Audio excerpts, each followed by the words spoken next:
L'UTT accueille 21 nouveaux élèves. Leur particularité, tous sont gendarmes. Durant 1 an, ils vont suivre une formation technique afin de résoudre des affaires de cybercriminalité. En ce moment, il y a pas mal de recherches sur tout ce qui est pédopornographie, par exemple sur les disques durs des auteurs des faits. On va récupérer la preuve qui a été effacée.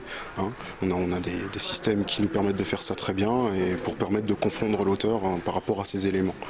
On a encore d'autres choses, par exemple les piratages de comptes Facebook, c'est un peu à la mode en ce moment.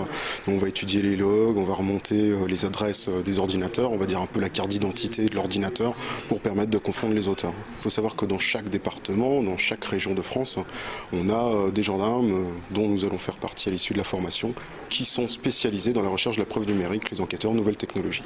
Si l'UTT forme depuis 2005 des gendarmes, cette année, elle propose pour la première fois des cours de niveau licence.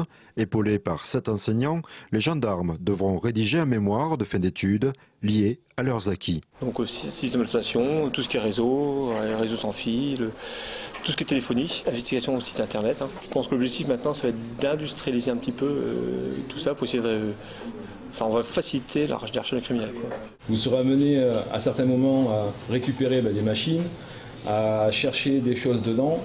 Le problème avec des gens qui ne sont pas forcément très coopératifs. Jusqu'en décembre, les gendarmes suivent des cours en alternance entre l'UTT et le centre de formation de la gendarmerie. Au niveau du contenu, effectivement, il y a une différence.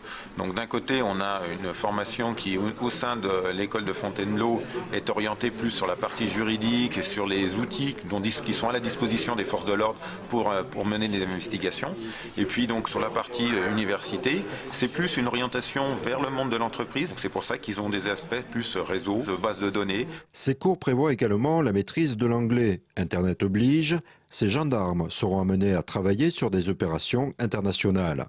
Il y a des termes techniques comme des commissions rogatoires, je pense, qui permettent justement de pouvoir intervenir sur des serveurs étrangers, tout à fait. Très facilement, plus facilement en Europe, notamment grâce à Europol en fait. Cette licence pro, cybercriminalité, est unique en France. L'UTT confirme ainsi sa spécialisation dans le domaine de la sécurité en proposant également des masters qui, eux, sont ouverts à tous.